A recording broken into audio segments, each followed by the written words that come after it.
मृत्यु के बाद आत्मा 13 दिन तक घर में क्यों रहती है? एक बार की बात है, प्रभु श्री राम और माता सीता चित्रकूट धाम में विहार कर रहे थे। शांत पवित्र वातावरण में दोनों विश्राम कर रहे थे। तभी माता सीता के मन में एक अत्यंत जिज्ञासु प्रश्न निर्माण हुआ। वे विनम्रता से प्रभु श्री राम से पूछ बैठी, नाथ, क्या मैं आपसे एक प्रश्न पूछ सकती हूं? भगवान श्री राम ने मुस्कुराते हुए कहा, देवी, आपके मन में जो भी प्रश्न हो निसंकोच पूछिए। माता सीता ने कहा, प्रभु, मैं जानना चाहती हूं कि जब किसी प्राणी की मृत्यु हो जाती है तो ऐसा क्यों कहा जाता है कि उसकी आत्मा 13 दिनों तक अपने घर और संसार में बनी रहती है? क्या यह सत्य है? यदि हां, तो ऐसा क्यों होता है? वह आत्मा इन दिनों में क्या अनुभव करती है? क्या वह अपने स्नेहीजनों को देख सकती है? भगवान श्री राम गंभीर हो गए। उन्होंने कहा कि जानकी, आपने जो प्रश्न पूछा है वह केवल आपका नहीं है, यह प्रश्न समस्त संसार को मार्गदर्शन देने वाला है।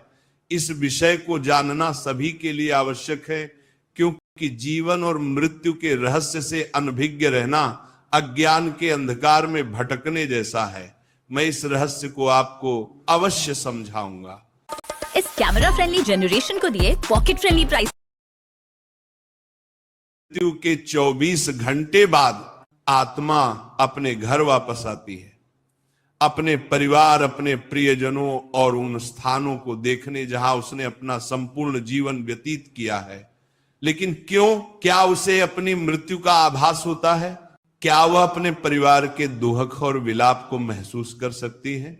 और मृत्यु के बाद आत्मा को अपने कर्मों के फल कैसे प्राप्त होते हैं? ये रहस्य स्वयं मृत्यु के देवता यमराज ने एक बार देवर्षि नारद को बताया था। यमलोक के अधिपति यमराज ने बताया कि आत्मा का यह सफर केवल शारीरिक मृत्यु का अंत नहीं, बल्कि एक नए प्रारंभ की ओर बढ़ने की प्रक्रिया होती है। आज के इस प्रवचन में हम आपको वही कथा सुनाने जा रहे हैं जो स्वयं यमराज ने नारद जी को सुनाई थी। ये कहानी आपको मृत्यु के बाद आत्मा के अनुभवों और उसके वास्तविक सत्य को समझने में मदद करेगी। एक बार मृत्यु के देवता यमराज यमपुरी में अपने सिंहासन पर विराजमान थे। चारों ओर दिव्य प्रकाश फैला हुआ था। यमलोक के दूत अपने कार्यों में व्यस्त थे। तभी वहां देवर्षि नारद का आगमन हुआ। उनके हाथ में दिव्य वीणा थी और मुखमंडल पर तेज झलक रहा था। उन्होंने यमराज को प्रणाम किया। यमराज ने मुस्कुराते हुए उनका स्वागत किया और बोले, देवर्षि, आज आपके आगमन का क्या कारण है? मुझे प्रसन्नता है कि आप यमलोक पधारे। कहिए, कैसे आना हुआ? नारद मुनि ने विनम्रता से उत्तर दिया, धन्यवाद प्रभु। मैं पृथ्वीलोक का भ्रमण कर रहा था और वहां मैंने एक विचित्र दृश्य देखा जिसने मेरे मन में कई प्रश्न उत्पन्न कर दिए। यमराज जिज्ञासु दृष्टि से नारद जी को देखने लगे और बोले, कौन से प्रश्न देवर्षि? कृपया बताएं, मैं आपकी जिज्ञासा अवश्य शांत करूंगा। नारद जी बोले, हे धर्मराज, जब मैं पृथ्वी लोक पर था तो मैंने देखा कि एक वृद्ध पुरुष की मृत्यु हो गई। उसके परिवार और रिश्तेदार शोक में डूबे हुए थे। वे विलाप कर रहे थे और कुछ तो विभिन्न उपाय कर रहे थे ताकि उनकी आत्मा पुनः लौट आए। इस दृश्य को देखकर मेरे मन में गहरे प्रश्न उठे। यमराज ने नारद जी की बातों को ध्यान से सुना। नारद जी आगे बोले, मृत्यु एक अटल सत्य है, लेकिन इसके बाद क्या होता है ये रहस्य बना हुआ है। मेरे मन में 2 मुख्य प्रश्न उत्पन्न हुए हैं। पहला यह कि क्या वास्तव में मृत्यु के 24 घंटे बाद आत्मा अपने घर लौटती है? दूसरा यह कि मृत्यु के बाद आत्मा का जो 13 दिनों का सफर बताया जाता है, क्या वह सच में होता है या ये केवल सुनी सुनाई बातें हैं? नारद जी की जिज्ञासा अत्यंत महत्वपूर्ण थी। यमराज कुछ क्षण मौन रहे और फिर उन्होंने गहरी सांस लेते हुए कहा, देवर्षि, ये एक गंभीर प्रश्न है और इसका उत्तर प्रत्येक मनुष्य को अवश्य जानना चाहिए। मैं तुम्हें इस रहस्य की पूरी कथा सुनाता हूं, जिसे समझने से हर जीव मृत्यु के वास्तविक स्वरूप को जान सकेगा। यमराज कहानी शुरू करते हैं। बहुत समय पहले की बात है। एक गांव का एक युवा जिसका नाम आलोक था, बचपन से ही धार्मिक प्रवृत्ति का था। वह प्रतिदिन तुलसी में जल चढ़ाता, सुबह शाम पूजा पाठ करता और सदा ईश्वर का स्मरण करता। उसके परिवार में उसके पिता, पत्नी और एक छोटा सा बच्चा था। मां का देहांत कई वर्षों पहले हो चुका था और अब उसके पिता भी लंबे समय से बीमार थे। समय बीतता गया और एक दिन उसके पिता ने भी इस संसार को छोड़ दिया। ये घटना आलोक के लिए असहनीय थी। उसने अपने पिता का विधि पूर्वक अंतिम संस्कार किया, लेकिन उसके मन में अनेकों प्रश्न उभरने लगे। मृत्यु के बाद आत्मा का क्या होता है? क्या आत्मा वास्तव में घर लौटती है? यदि हां तो क्यों?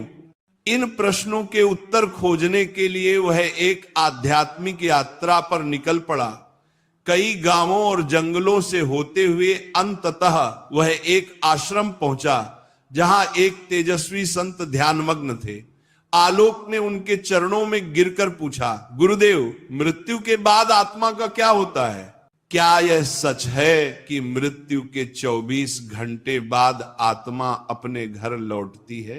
संत मुस्कुराए और बोले, बेटा, यदि तुम इस रहस्य को सच में समझना चाहते हो तो तुम्हें इस जंगल में और आगे बढ़ना होगा। वहां तुम्हारे सभी प्रश्नों के उत्तर तुम्हारा इंतजार कर रहे हैं। आलोक ने श्रद्धा से सिर झुकाया और कहा, गुरुदेव, मैं ये यात्रा करने के लिए तैयार हूं, कृपया मुझे मार्ग दिखाइए। गुरुजी ने आशीर्वाद दिया और कहा, इस यात्रा में तुम्हें कई अद्भुत अनुभव होंगे। रास्ते में जो घटित होगा वही तुम्हें मृत्यु और आत्मा के रहस्यों को समझने में सहायता करेगा। आलोक गुरुजी के आदेशानुसार जंगल की ओर बढ़ चला। जैसे जैसे वो आगे बढ़ा, जंगल घना और रहस्यमयी होता गया। चारों ओर अजीब अजीब आवाजें सुनाई पड़ने लगी। कहीं उल्लू बोल रहा था तो कहीं पत्तों की सरसराहट हवा के थपेड़ों से डरावनी प्रतीत हो रही थी। जंगल का ये भयंकर और डरावना रास्ता उसे डरा जरूर रहा था, लेकिन उसके मन में उठ रही जिज्ञासा कहीं अधिक बलवान थी। वह निडर होकर चलता गया और कुछ दूरी पर उसे एक विशाल पीपल का वृक्ष दिखाई दिया, लेकिन ये कोई साधारण वृक्ष नहीं था। उसकी शाखाएं सांपों की तरह लहरा रही थी और उसकी छाल पर मानो किसी का चेहरा उभर आया था। जैसे ही आलोक उसके पास पहुंचा, वह वृक्ष मानवीय स्वर में बोल उठा, हे मानव, ठहरो, कहां जा रहे हो? आलोक ये सुनकर स्तब्ध रह गया। एक वृक्ष बोल रहा था, परंतु वह घबराया नहीं। उसने हाथ जोड़कर पीपल के वृक्ष को प्रणाम किया और आदर पूर्वक बोला, हे महावृक्ष, मैं यहां मृत्यु के रहस्य को जानने आया हूं। मेरे मन में कई प्रश्न है और मैं उनके उत्तर खोजने के लिए यह यात्रा कर रहा हूं। कृपया मेरा मार्गदर्शन करें। पीपल के वृक्ष ने गंभीर स्वर में कहा, तुम्हारी जिज्ञासा योग्य है मानव। मैं तुम्हें मृत्यु के बाद की प्रथम अवस्था के बारे में बता सकता हूं, लेकिन उससे पहले तुम्हें मेरी एक पहेली का उत्तर देना होगा। यदि तुम सही उत्तर दे सके तो ही मैं तुम्हें आगे का ज्ञान दूंगा। आलोक ने श्रद्धा से सिर झुकाया और कहा, कृपया अपनी पहेली पूछिए, मैं उत्तर देने का प्रयास करूंगा। पीपल का वृक्ष थोड़ा मुस्कुराया और बोला, सुनो, ये पहेली तुम्हारे ही जीवन से जुड़ी है। जब जीवित होता हूं तब काल होता हूं, मरने के बाद मैं लाल हो जाता हूं। मुझे जितना जलाओगे मैं उतना ही बिखरता जाऊंगा। बताओ मैं कौन हूं? आलोक ने ध्यानपूर्वक सुना और सोच में पड़ गया। ये पहेली साधारण नहीं थी। वह कुछ देर तक विचार करता रहा। उसके मन में कई वस्तुओं के विचार आए, लेकिन फिर अचानक उसका ध्यान एक वस्तु की ओर गया जिसका प्रयोग वह प्रतिदिन अपने घर के हवन और पूजा में करता था। उसकी आंखों में चमक आ गई। उसने पीपल के वृक्ष की ओर देखा और आत्मविश्वास से उत्तर दिया, इसका उत्तर कोयल है। जब कोयल जीवित रहता है तो वह काला होता है, जलने के बाद वह लाल हो जाता है और धीरे धीरे बिखरकर राख में बदल जाता है। जैसे ही अरब ने यह उत्तर दिया, पीपल के वृक्ष की शाखाएं इकाई हिलने लगी।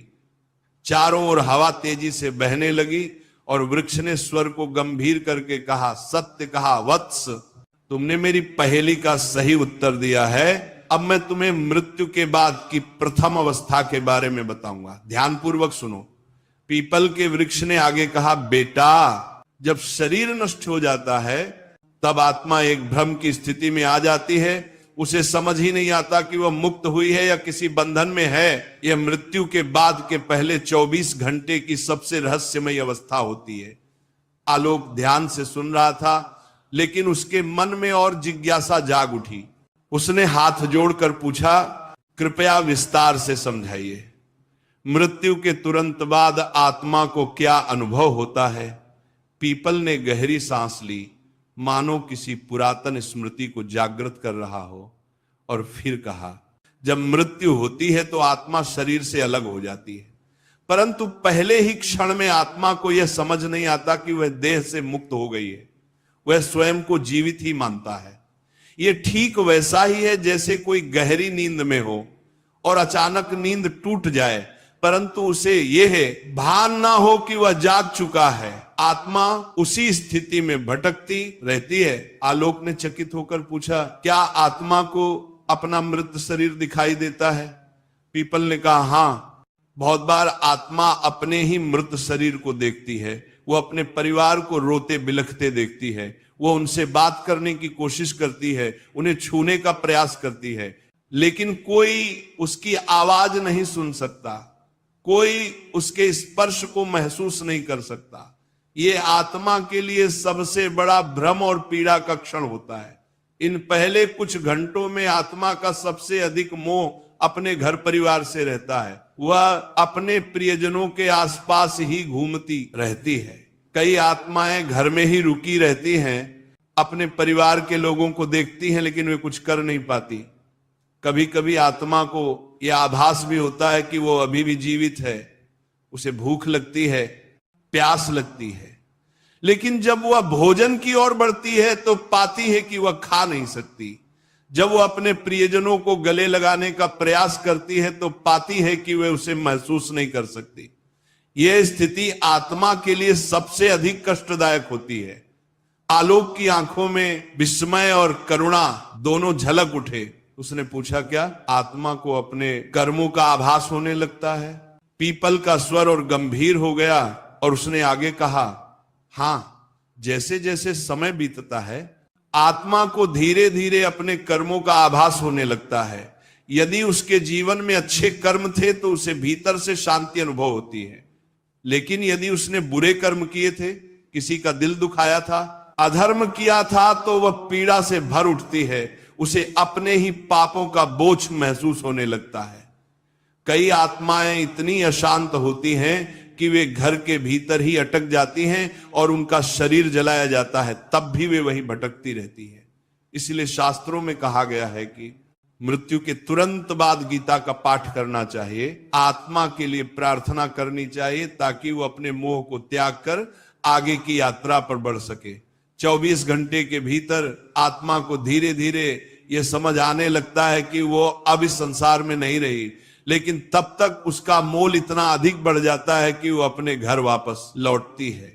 यही कारण है कि हिंदू धर्म में मृत्यु के अगले दिन घर में विशेष पूजा की जाती है, आत्मा के लिए पिंडदान किया जाता है, ताकि वह शांति से अपनी आगे की यात्रा पर जा सके। पीपल ने अपनी बात समाप्त की और कुछ क्षणों के लिए मौन हो गया। आलोक पूरी तरह स्तब्ध था। उसे अब समझ आ रहा था कि बल्कि एक नई यात्रा की शुरुआत